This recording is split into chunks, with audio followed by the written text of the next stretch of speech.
भारत में बिना कोई टैक्स चुकाए गोल्ड लाने का इंपोर्टर्स ने एक नया रास्ता खोज निकाला है। ये इंपोर्टर्स थाईलैंड, इंडोनेशिया और तंजानिया जैसे देशों से गोल्ड को प्लेटिनम एलॉय के रूप में भारत ला रहे हैं। ये कस्टम अधिकारियों को इन्हें प्लेटिनम एलॉय बताकर दिखाते हैं और जिससे उन्हें गोल्ड पर कोई भी इंपोर्ट ड्यूटी या टैक्स नहीं देना पड़ता है। इस मामले से वाकिफ कई सूत्रों ने बताया कि ये एक तरह का लीगल लूप होल है। इंपोर्टर्स पूरी तरह कानूनी रूप से उपलब्ध रास्ते का इस्तेमाल करके ऐसे मिक्स धातु का आयात कर रहे हैं जिसमें प्लेटिनियम की मात्रा 2% से ज़्यादा होती हो और धातु का बाकी हिस्सा मुख्य रूप से गोल्ड का हो।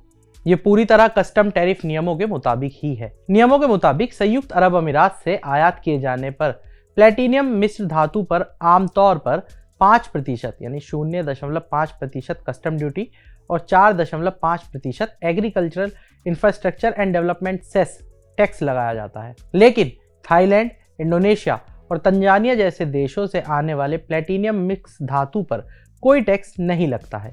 ऐसा इसलिए क्योंकि भारत का आसियान देशों के साथ फ्री ट्रेड समझौता है। साथ ही उसने कई अल्प विकसित देशों से व्यापार को बढ़ावा देने के लिए इंपोर्ट ड्यूटी 0 की हुई है। इसके चलते इन देशों से प्लेटिनियम एलॉय के आयात पर कोई टैक्स नहीं देना पड़ता। दूसरी ओर गोल्ड के इंपोर्ट पर 6% ड्यूटी लगती है। तो अब जानते हैं कि आखिर ये नया रास्ता कैसे काम करता है। सूत्रों की माने तो इस मुद्दे का पूरा राज एलॉय मेटल की परिभाषा में छिपा हुआ है। कस्टम्स टैरिफ एक्ट के मुताबिक अगर किसी एलॉय में प्लेटिनियम की मात्रा 2% से ज़्यादा है तो उसे प्लेटिनियम मिश्र धातु के रूप में माना जाता है। इसका मतलब है कि अगर कोई इंपोर्टर एलॉय में केवल 2% प्लेटिनियम रखता है और बाकी 98% सोना रखता है तो वो इसे प्लेटिनियम एलॉय के रूप में दिखा सकता है। सूत्रों ने बताया कि दिल्ली और गुड़गांव इलाके के कुछ इंपोर्टर्स इस नए रास्ते के मास्टर बन गए हैं।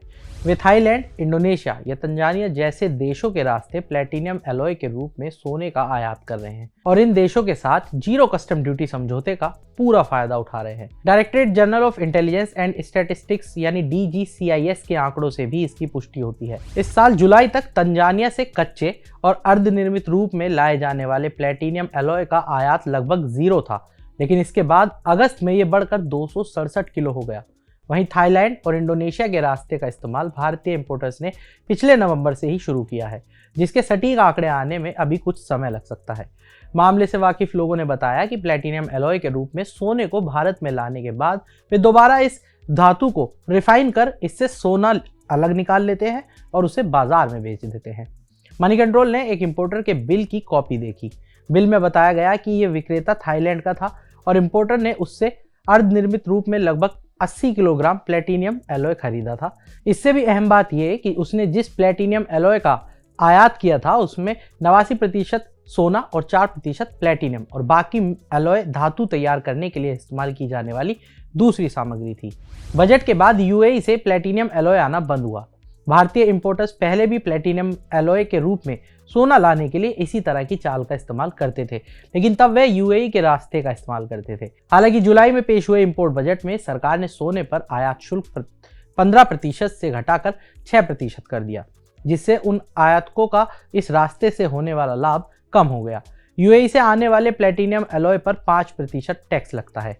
ऐसे में इंपोर्टर्स ने UAE की जगह दूसरे रास्ते की खोज करनी शुरू कर दी और अब थाईलैंड, इंडोनेशिया और तंजानिया जैसे देश इस तरह के इंपोर्ट के लिए बड़े हब के रूप में उभर रहे हैं। तो आज के इस वीडियो में इतना ही। बाकी तमाम बड़ी खबरों के लिए जुड़े रहिए मनी कंट्रोल हिंदी के साथ। आप हमारे YouTube चैनल को सब्सक्राइब करें, Facebook पेज को लाइक करें और अब WhatsApp के जरिए भी आप हमसे जुड़ सकते हैं। WhatsApp चैनल का लिंक आपको कमेंट बॉक्स में मिल जाएगा। तब तक के लिए धन्यवाद।